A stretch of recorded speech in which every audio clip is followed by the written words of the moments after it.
freedom, dealing mainly with people that are struggling with addictions, but it really goes much deeper than that. We teach that addiction is really just a symptom of deeper problems. And those deeper problems, over the years, research has been done, especially in the last 5 to 10 years, and it's come up with a term that we use a lot, but it's not well known yet. It's called complex trauma, and you'll hear me use that throughout this series. But what it simply means is that a child grows up and something in that childhood makes it so the child feels not safe. They don't feel that they can relax. They feel in danger. It could be a bully at school. It could be a parent at home. It could be a sibling at home. But life for them is not a safe place. And because of living, feeling in danger, they are constantly in a fight-flight mode. And if they're not able to fight or flight, they freeze. And that is what we spend a lot of our time talking about. 90% of people who have addictions come from complex trauma, but complex trauma doesn't just result in addictions. People with complex trauma may not end up an addict, but they'll end up with relationships not working well, with other things in their life not working well. And so life just begins to fall apart for them.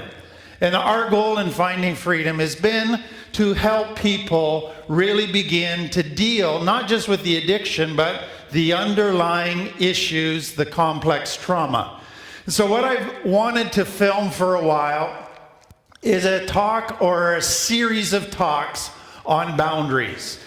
Now, as I've worked in the field of addiction for quite a while now, what I have found is that boundaries is a very popular term and an overworked term.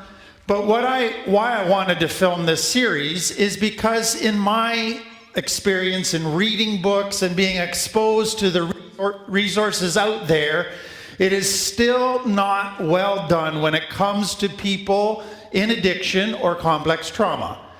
They do a lot in a treatment center, but not to people kind of in the general marketplace. And so I wanted to film this for a wider audience, but really to kind of custom make it for people with addiction and complex trauma. Part of the problem that happens when a new concept comes on the scene, like boundaries did about 25 years ago, when the first books started coming out, is it becomes a buzz term, and then part of being a buzz term is everybody thinks they understand it, but nobody really understands it well, and it collects all of its own baggage. And so what I have found in teaching it is a lot of people, when I say boundaries, they nod, but then if I start asking questions, I realize they really don't understand it. It's become a difficult concept, a vague concept, one that is left a lot of people confused, but in recovery, it is one of the most important concepts to understand. I tell clients all the time that if they don't learn healthy boundaries in their life, their chances of staying clean and sober are about zero. That's how important it is. But having said that, it is a complex topic. There are many factors that have to be factored in to really understand boundaries well. And that's why it's going to take us a few weeks to really get through this material. And even in reducing it to 4 weeks, it is still not going to be where kind of the depth that I would love to teach it at. You'll have to come to React to kind of get the more in-depth version. But I hope I can kind of give you enough stuff that you will walk away not just with a clear understanding, but some practical tools and an understanding of how to set boundaries and really develop a healthier life. Speaking of the complex trauma, one way to understand complex trauma is complex trauma, or families that create complex trauma, are families that have terrible boundary. And so complex trauma is the result of bad boundaries. Now, what that means when you come into recovery is you can't keep operating by the boundaries that you grew up with because they messed you up. You have to learn new boundaries, healthy boundaries, but in your family, if you all of a sudden come in with new boundaries, you're breaking their rules. And they don't like that. And they're going to resist that, and they're going to do all kinds of things to try and get you to go back to their rules. And that is the difficult part for many in recovery. Bringing a new set of rules to old relationships, to new relationships, and forcing them in spite of opposition, in spite of all kinds of game playing. But it's absolutely necessary if you're going to make it in recovery. So what I want to do tonight is introduce boundaries to you, give you an overview, hopefully just an understanding of what we're talking about. And then next week we're going to go into what makes boundaries such a difficult, extra difficult topic for people from complex trauma. So I want to begin with a definition. And there's really two types of boundaries. The first is boundaries are basically the rules, the guidelines that you choose to live by. So if I look back at my own life, what I realize is when I became a dad, I went, what kind of rules do I need to be a good dad? What do I need to do? What shouldn't I do? What kind of things do I need to do with my kids? Those are boundaries, those rules, those guidelines. When I got married, that was what do I need to do to be a good husband? What kind of things do I need to do to learn to live with somebody in such an intimate relationship? Those are boundaries. As you come into recovery, as I've dealt with my own stuff, it's what kind of rules and guidelines do I need to have to stay clean and sober? So I don't go back to the old stuff. That's boundaries. So they're the rules and the guidelines that make a healthy life. That's what boundaries are about. Healthy you, healthy relationships, healthy recovery. Boundaries define healthy. That's why complex trauma, boundaries are bad because it's unhealthy. So boundaries define healthy. Another way to say it, it's what will I allow in my life? What will I allow myself to do and not to do? What will I allow others to do to me or not to do to me? What will I allow myself to do to others or not to do to others? All of that is boundaries. The second type of boundary is how close will I let you into my life? Will I keep you as an acquaintance, kind of at arm's length? Or will I let you a little bit closer where I might give you my phone number, let you text, go out for coffee once in a while? Or will I let you even closer where you can spend time with me? Boundaries control how close you let people into your life. And that is super important in recovery. Because you're going to find a lot of people that want to get really close. And if you allow them to get too close, they'll mess you up. And so a lot of boundaries in recovery are keeping people at a distance because that's what you need to be healthy. It's all about healthy. Now let me just give you an illustration.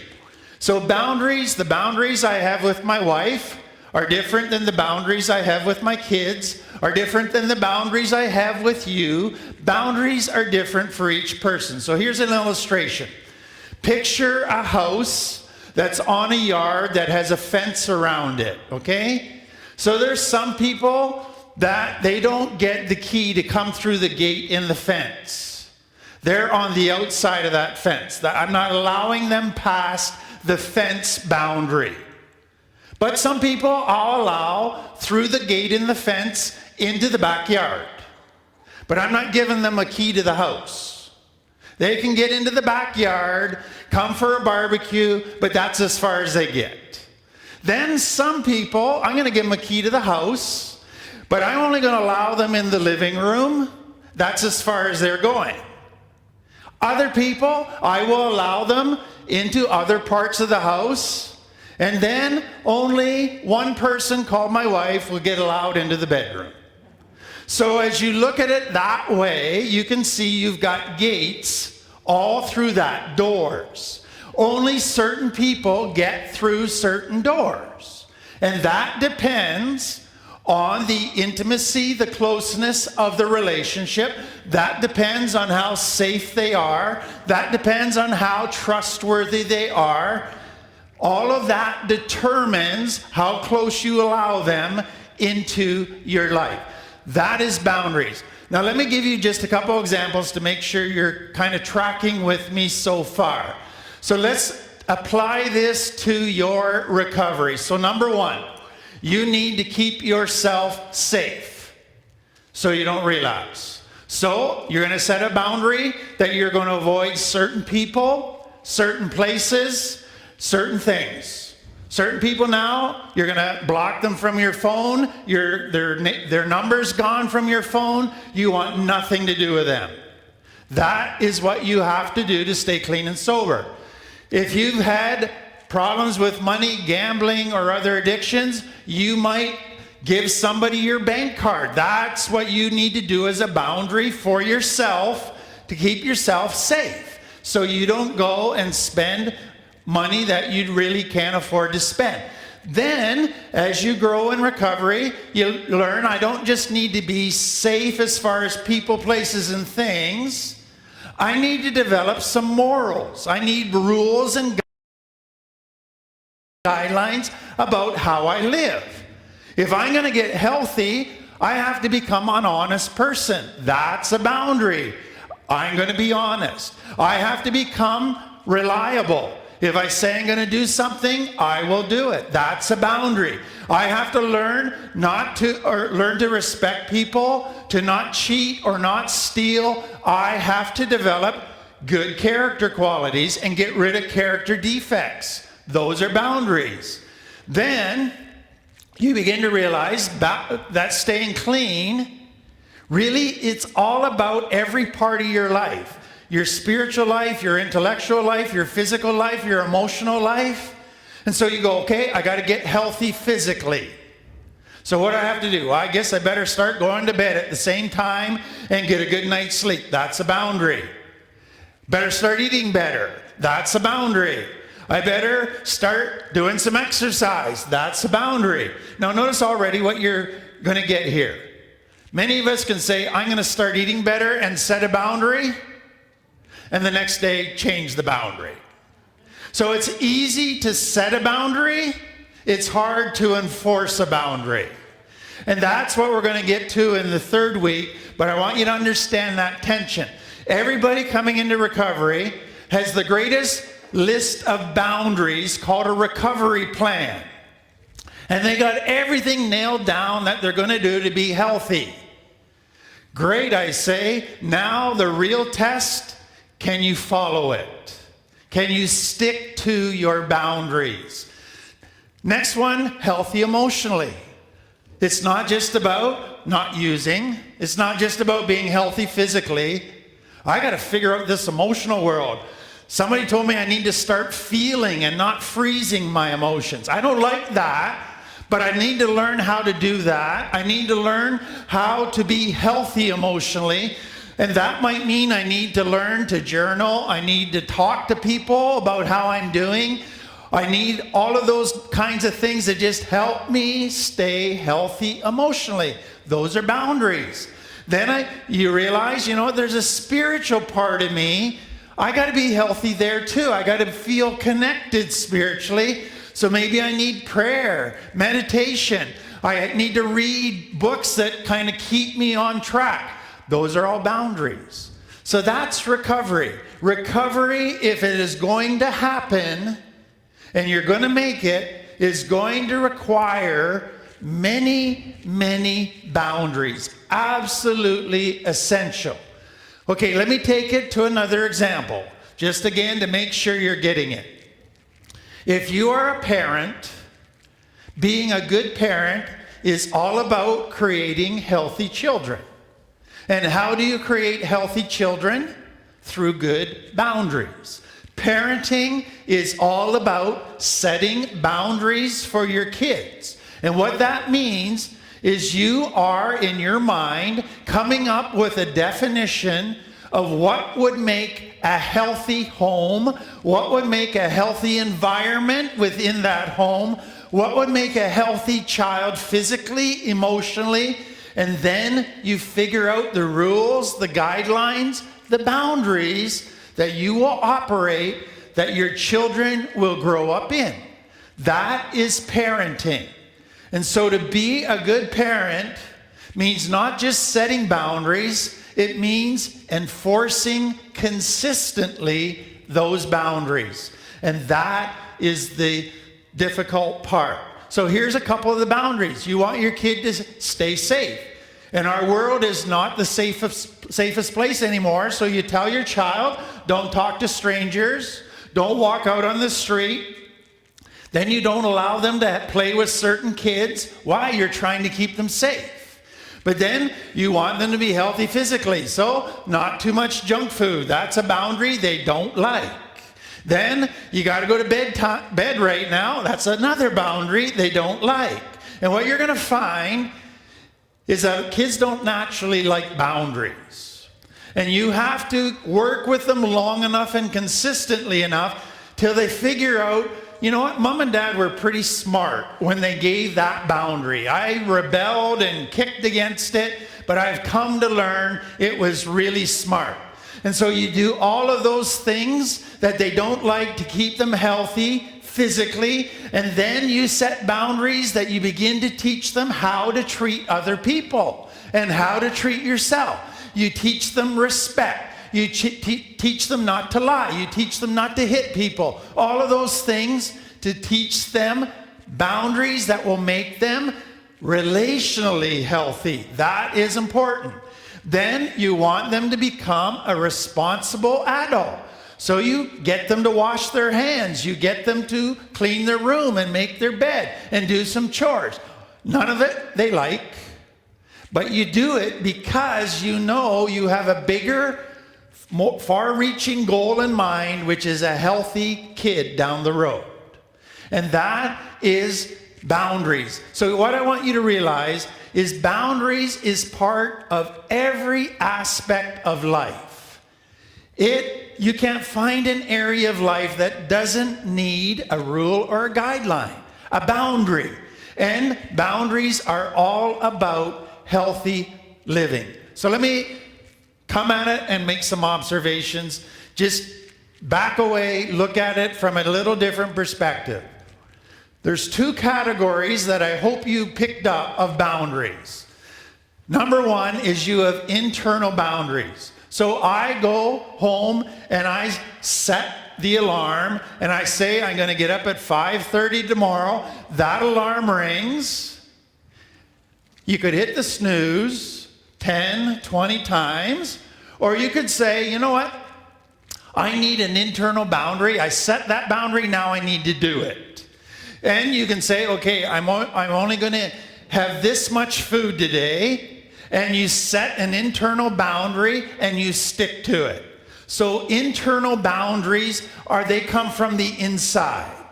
Here's the issue in a lot of people in recovery. You go to a treatment center and they give you internal boundaries for you.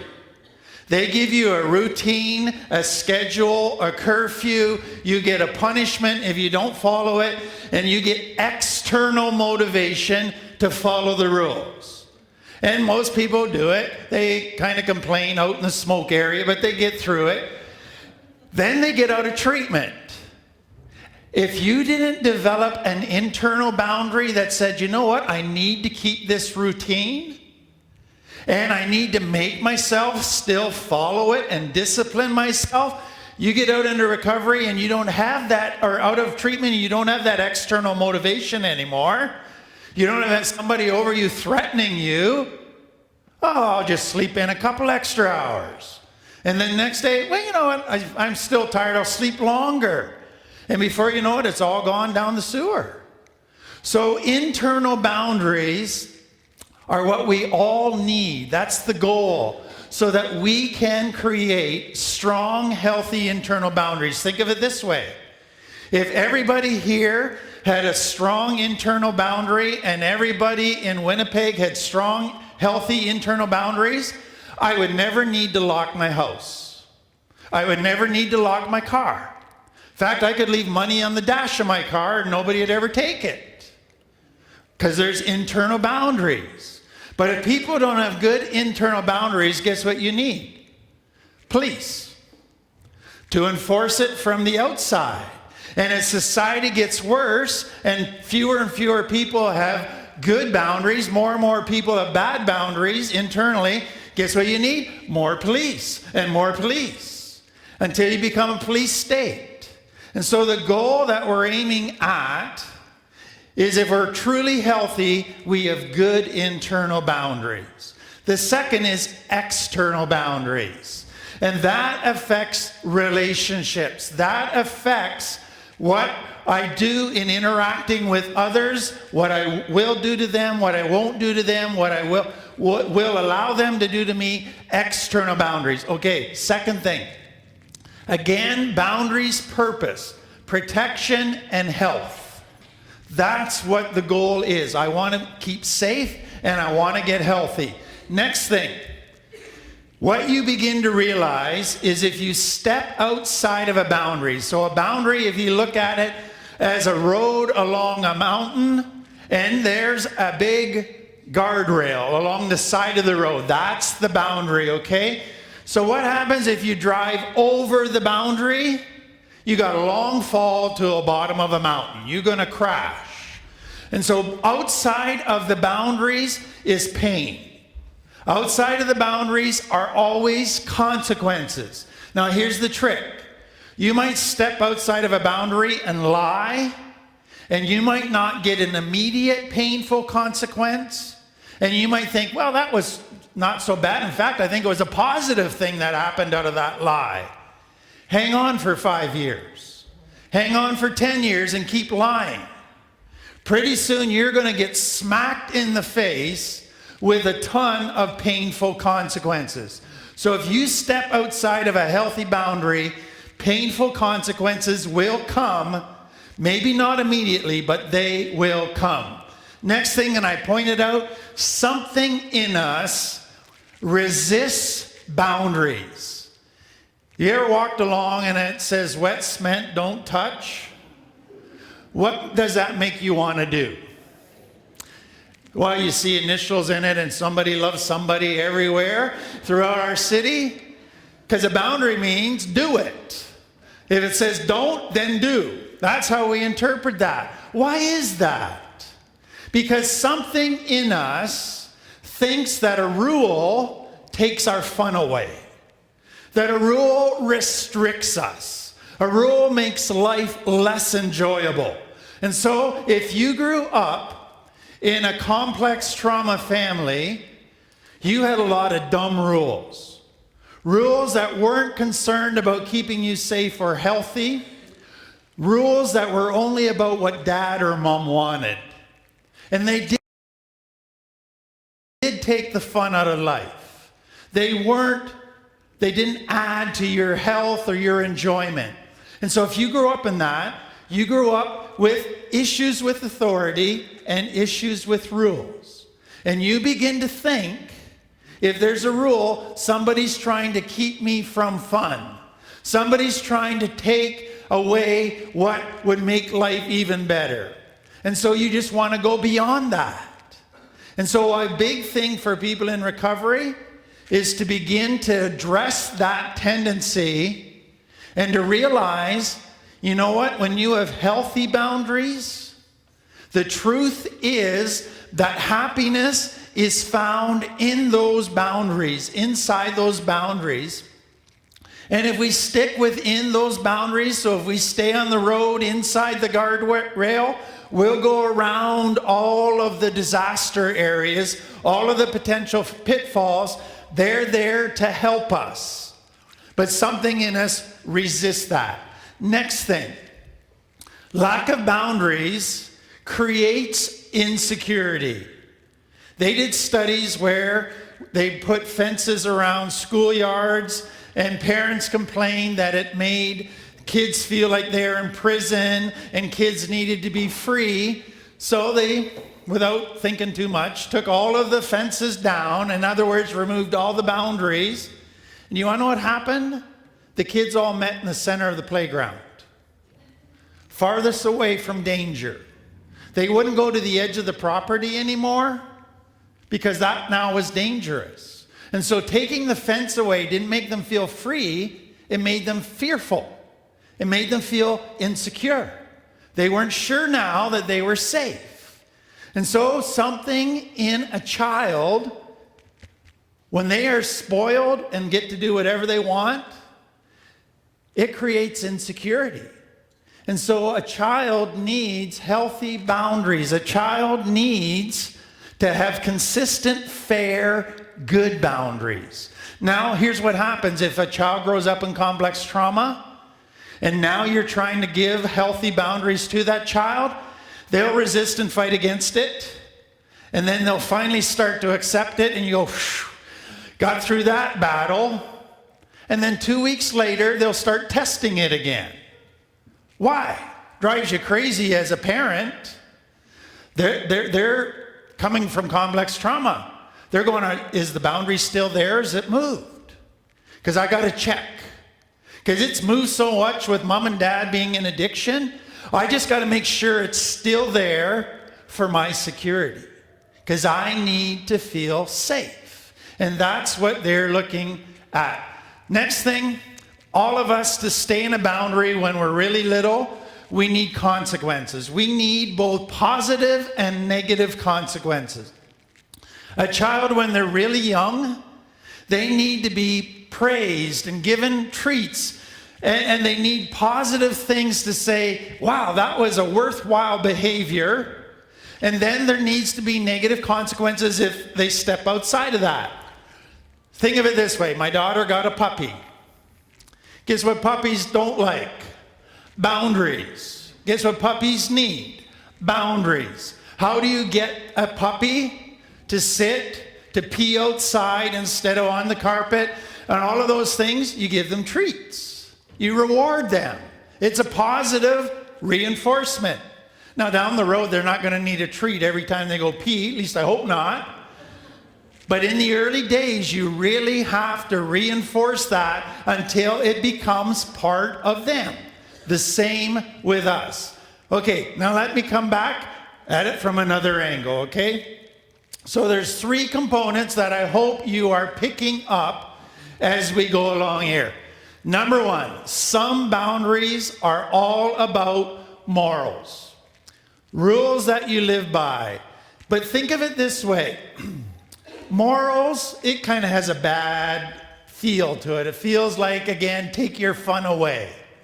Do you want to know what healthy rules are, healthy boundaries are? They just define love. They help explain love. So if I love somebody, I won't lie to them.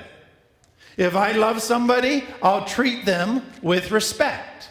If I love somebody, I won't cheat on them.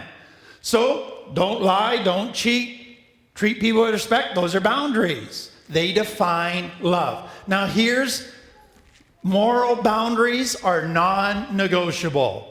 Lying is always wrong, doesn't matter which way you cut it. Cheating is always wrong, doesn't matter which way you cut it. It is a non-negotiable, no compromise type of thing.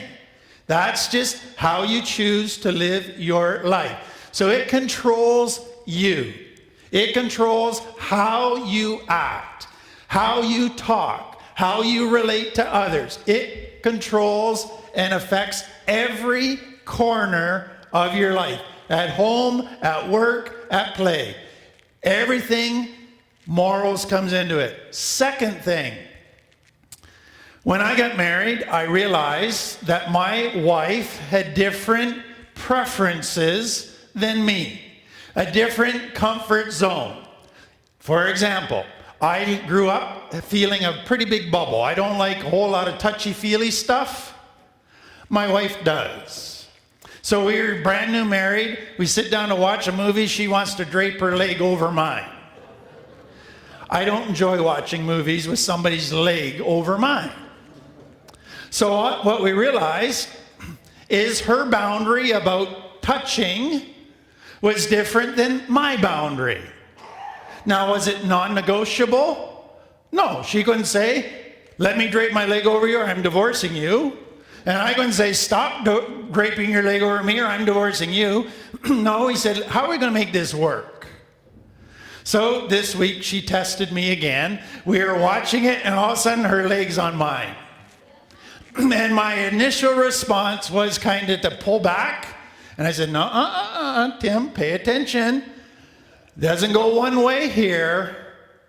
And I let her keep her leg on mine. Isn't that, pat myself on the back for that. What I want you to understand is when you get in a relationship with somebody, you move in together, you get married, whatever, you're going to find somebody with very different preferences than yours. I have different tastes in movies than my wife. Higher the body count, the happier I am. The more mush gush, the happier she is. I don't like her movies, she don't like my movies. So we figured that one out. Different tastes in music, different tastes in food, all kinds of different tastes, different preferences. For a relationship to work, you have to figure it out. Where do we compromise? Who gives in? Who doesn't give in? Can we meet in the middle? It can't be just one way. It has to go both ways. It has to be something that both parties are willing to work at. Doesn't matter just in marriage or an intimate romantic relationship. Every relationship, the closer it gets, the greater the issue around preferences become, the greater the issue around boundaries. But those are all negotiable boundaries. Next one. In recovery, it's all about safety. We've talked about that. But what you realize in recovery, and it feels unfair, is sometimes the boundary you have to set for yourself, other people don't need to set for themselves. So let's say you did the bulk of your using in the north end. And for you, the north end is off limits. At where you're at in recovery, it's too big of a trigger. So you have to say, going to the north end is wrong for me. Might not be wrong for anybody else, but it's wrong for me. That's a boundary. That, for you, is a non-negotiable boundary right now. And other people might say, that's a dumb boundary. But you go, no, that's where I'm at. That's the boundary I need to have. For some of you, you did all of your using or drinking, playing pool, or in a bar. And so, as much as you like pool, you can't do that.